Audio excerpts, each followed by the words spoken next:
You're listening to the Ask Drone U podcast. You ask, we answer your drone questions. Whether you're here to turn your passion into profit or you simply fly for fun. We're a community of learners and teachers who aspire to achieve greatness. We are Drone U. Hey everyone, and welcome to another fun episode of Ask Drone U. My name is Paul. My name is Rob. Episode 838 is where we're hanging out. Glad you're hanging with us. Hope it's a beautiful day where you are, like it's a beautiful day where we are. Finally getting some rain around here, which is fantastic. It feels like it's come a little bit early. Yeah? Does it feel like it's come early to you? Could be. Maybe a little bit. I hope if that's the case, it is coming early and staying late. I hope so too. We could use it. It's been really nice. We could use it. It has been awesome. It has also been awesome because the dynamic range and contrast in our sunset photos has been getting better and better. So don't be like me and get lazy. Get out there for a couple sunsets and test your skills. Do some hyperlapsing. Do something you haven't tried before. Maybe you could add something new to your profile to stay one step ahead of the competition. I ask you, what will you do to challenge yourself this week? Moving forward today, I'm really excited. Again, if you haven't checked out the Drone U Fly-In, please do. The NTSB is going to be doing a talk on how they use drones for mapping and reconstruction. Also, Pix4D will be there to showcase the new Pix4D Ag or Pix4D Fields application. In addition, we're going to be talking about how you can actually get survey grade results with drones, and Pix4D will be there to show us exactly how to do that sub-tenth of a survey foot that we're talking about. So if you are a surveyor and you're listening, you know what I just said. That's worth the price of admission right there.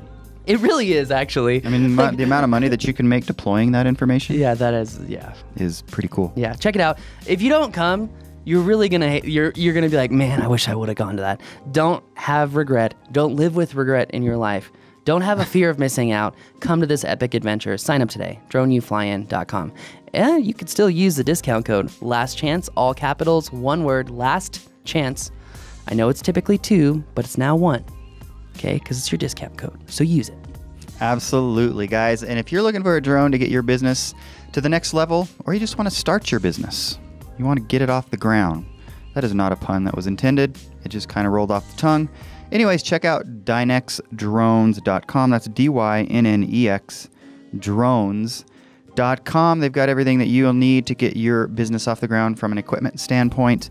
And they have some really cool programs to help you finance some of that if that's helpful for you. You know, if you're a saver and you're wanting to save before you buy your equipment, I totally get that. And I respect that. But the industry is moving along pretty quickly and every day matters. So you might want to get started using one of their programs at DynexDrones.com. And when you do, use the coupon code DroneUSave25. That's the number 25, and that's all caps. And you're going to get $25 off your order. So check them out, DynexDrones.com. Hi, Paul. Hi, Rob. This is Aldrich with Hippogriff Solutions out of Flagstaff. I heard you guys talking a while back about doing video for a Netflix series or a major production. My question is how in the world you would get into something like that? What kind of body of work you would have to have before going after something like that? Also, do they post the jobs or do you have to know a guy who knows a guy? Also, my other question is what would the minimum drone requirements for that be? I would assume maybe an Inspire 2 with an X7 camera on it, something like that. Any help would be appreciated. Thanks, guys. Thank you, Aldrich, for getting your question in. Appreciate it. AskDroneU.com if you've got a question like Aldrich did. So there's a couple things that come to mind about this, Paul. So certainly networking is a huge part of it. One of the things that you've reiterated over and over for a while now is that this line of work or that element of the business is not all it's cracked up to be. I'm really glad that you brought that up because I was really trying to say, how can I be really positive and give this guy a formulaic response, which he can go get work, but also be very honest about the type of industry that it is, the type of people that work in it, and what you can really expect. Because, I mean, you and I know we've actually interviewed multiple producers who have come from the cinematography, film production industry at the very top level. And they're coming to work for us for a lot less money because they're so sick of how they're being treated, how they're working, and everything. You know, money can only go so far with work. And you've got to have some passion, some love, and something that makes you truly enjoy being there, right? That's the culture of where you work. It's the culture. It's the people you work with. Are you having fun? Is it like working with a family? If not, your job sucks. Sorry, but you may not be in control of it too. That's okay. You can always be the light in your office, and you can always be the good person. And all that said, I will say I've read some articles and have heard some people that love the industry, right? They love being a part of it. So it just kind of depends on what's your thing. You can't generalize about anything, right? There are people that love alkaline water, and there are people that have no idea what it is. So there's just all different kinds of people. Not everyone loves alkaline water. You can't say these generalisms about anything. And I will say there is something. And I have to say this. There is something really powerful about making it in the film industry and being like, okay, I did this. I'm here. I'm getting paid $3,000 a day. Like, this is cool. Whatever. Great for the resume. It's great for the resume. Yeah. I'm on the procurement for different big networks like AMC and HBO, but I really am picky about who I work with because I don't like the industry. It's very egotistical. And it had a big effect on me. I mean, like once I made it there, it was so powerful because like, I've done it, I've made it, I can do it. It's that self-belief, that self-realization. Oh man, I can do it. I am that good. But you can't let it get to your head because oftentimes you could just get hired on set because the regular guy couldn't make it or they need to get someone in state for a tax credit. And oftentimes executive producers will do anything to save $1. So don't let it get to your head. That being said, it's also really important to understand it is the most nepotistic industry on the planet. Everyone has their own opinion about how everything should be done. And if you really want to make it in this industry, it's very easy because you just have to follow their weird effed up formula of getting in. The effed up formula is number one, you have to be really dang good at what you're doing. And number two, you have to be able to show it and visualize it to people. Number three, you have to build all of that portfolio in literally a one-page website. So they can't go anywhere. Location scouts can't browse through your page and get lost and distracted. One page. Everything that you're good at, why, and a way to contact you to get rates, your rental rates and your day rates and all that. Understand that pricing for these film jobs is a little different. You've got your day rate, you've got your labor rate, which is people that are there to help you, and then you've got your rental rate. Your rental rate is typically 10% of the total cost of all the equipment when you bought it, and 10% is the rate per day of the equipment that is charged to the production company itself. Oh man, keep going. Now, you have to be really good at what you do. You have to show it, visualize it, upload it to Vimeo, showcase good color. You may want to showcase raw files and files that you've actually graded because here's the thing. You could be a really good pilot and have a really crappy editor, and you've got to make sure that you're showing the best of the best of the best of what you do, but you have to be able to deliver on it at any given time. You can't get nervous. You can't get weird because there's a bunch of actors. Like I've flown 3 or 4 feet from Jeff Daniels' face, an actor's face. The moment you start thinking about what can go wrong, who's watching, all this, you're not thinking about what you're doing. You're not focusing on what you're doing, and you have to have that utmost focus. So step 1, be really good at it. Step 2, show it and have it in a deliverable format that's very easy. Step 3, go to your state. Now, the guy that was talking in Atlanta, I literally have friends moving from New York City to Atlanta because there's so many production jobs in Atlanta. So when that guy was like, there's no opportunity here in Atlanta, I wanted to scream. Well, he was talking about real estate. He was talking about the market. And that's fine, and that's real estate. Not everyone has to start in real estate. The only reason people start in real estate is because of 2 things. Number 1, it's easy. And number 2, the subject doesn't move. It doesn't move. Yeah. You're flying around something that's fixed. Okay? Right. Very easy. Right on.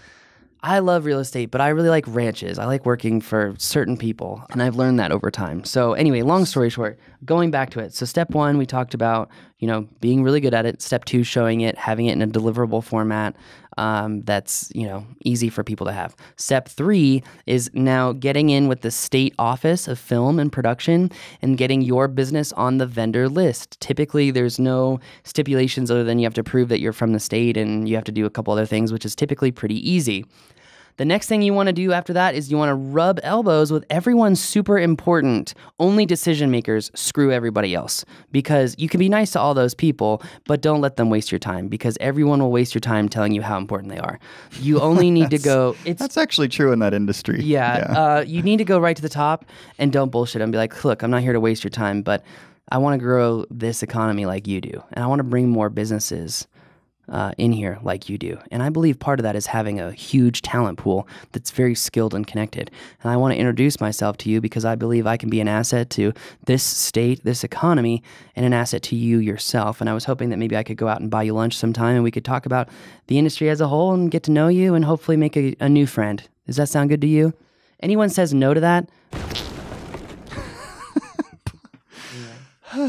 Anyways, one of the things that I've noticed that has happened to you is that the domino effect, and we can get back to that step, obviously, but once you make, it really takes one right connection. Yes. Right? Yep. So you keep plugging away, and you're meeting people, you're going to the functions where the film people are at. You're going to have to do that, I guess, if you can get into them. I don't know if that's difficult or not, but once you get into them, you meet somebody, you click with that person, they are a decision maker, they're able to get you involved in some sort of a production, then word of mouth in this industry is humongous, because I think once one person trusts you, other people will trust you because that person trusts you. And I've seen that happen with you in this industry. So it's just making that first, and obviously more connections are better, but I think you can get a long ways, or at least get a really good start making that one connection. So I want to encourage you in that way. Go fight for that one connection. And I also want to end this with being really honest. I don't go after these jobs anymore. They're often, you work a lot up front with very little guarantee.